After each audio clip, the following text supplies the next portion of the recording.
قومي وطن پارټي چې دا نو هغه خپل یو سیاست کوي هلې ځلې کوي او الیکشن ای او کونی نو مونږ خپل هلې ځلې او ماغه شانتي مونږ برقرار ساتلی دي او ان شاء الله تعالی چې کله الیکشن راشي مونږ به پاغه کې بھرپور حصہ اخلو کمه پورې چې د اتحاد د پی ډی ایم خبره ده نو اوس پورې پاغه کې واضح پیشرفت نه شي چې څنګه وشي د مونږ په دې باندې زما په خیال اتفاقی چې چونکه مونږه د تیر سلور کالو کې د جمهوریت لپاره جدوجہد کړي یو ځای او مشترکه جدوجہد کړي په هغه کې هلې ځلې کړي دي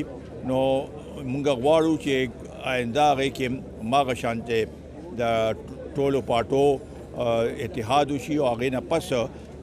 دا نواز شریف صاحب هم وایي چې هغې نه پس چې حکومت سازی کې به ټول مونږ یو ځای یو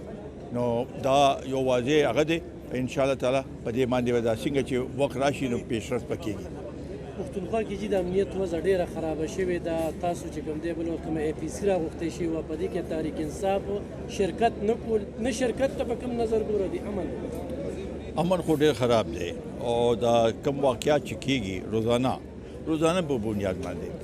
دی کې اوس فی الحال خو ټارګیټ د پولیس دی لا انفورسنګ ایجنسی او دا هم یو مقصد لپاره چې په پولیس کې مایوسی پیدا شي مونږ کو وایو چې یاره د الیکشن په دې حالاتو کې نشي کېدی نو د دې او د 2018 کې ډېر فرق دی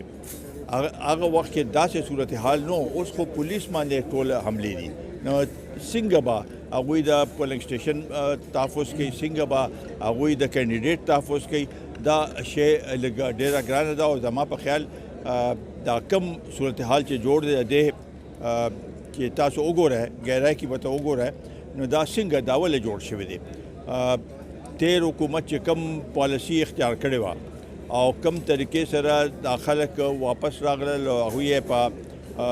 دلته ری انټیګریشن وکړو په علاقو کې هغه کړ نو د هغې نتیجه دا صفا ده چې لا فیصله څه شوې نه وه په هغه شوې نه وه او دوی داسې هغه وکړل پکې خلک رهام شو نو دا یو کس او یو پارټۍ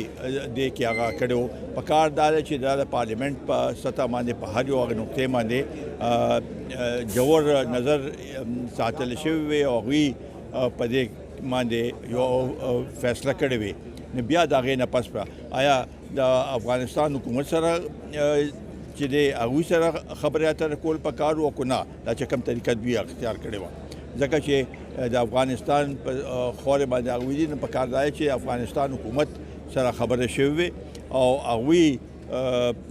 وایي د هغوی اصولي یو هغه وایي چې مونږ خپله خاوره به د ترګرۍ لپاره یا د نور هغې لپاره به نه استعمالوو نو اصل خبر راغی که نه چې په دې کې موږ شرکت نه کوو ټول پښتانه او د دې پښتونخوا د غم دپاره راجمع شو زما په خیال هغوی خو سولو فلایټ په هر یو شي کې هغوی په پارلیمنټ کې چې عمران خان وزیر اعظم نو په کار دی چې ټول اپوزیشن یې ځان سره چلولی وي هغه ونه چلول شو دا صورتحال جوړ شو اوس هم هغوی خپل یو نقطه نظر د هغه خو وایي چې ما د اقتدار راکړې بس نور نه منمه نو د ملک مفادات د هغوی نه ګوري او دا زما په خیال ډېره غلطه فیصله دوی کړې ده او په هغې اے پی سی کې ټولو پارټو په هغې باندې هغه وکړو تنقید وکړو چې په کار دا دی چې مونږ خو څه غلطه خبره په هغې کې څه نه کوله خو د دې صوبې د امنیت باره کې او د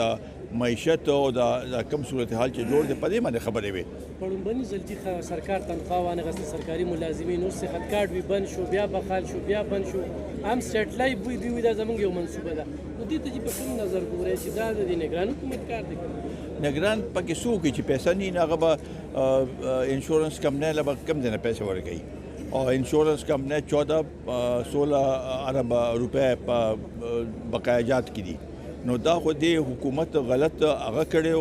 هغه وخت د خلکو دا خیال و چې دا به نه چلیږي خو دوی خپل یو شهرت دپاره دا هغه کو چې یاره موږ داسې یو منصوبه جوړه کړه اوس هغه چلېدو هغه نه ده، دغسې دا نور منصوبې هم چې دي د بیا ټیم دا د تحقیقات شروع شو،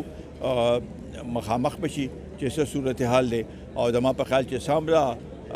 هغه کیسونو چې کوم هغه وخت کې نیب په هغې باندې بالکل رکاوټ اچولو او نه کو هغه ټول باندې هغه کیسونه چې دي هغه شروع شي او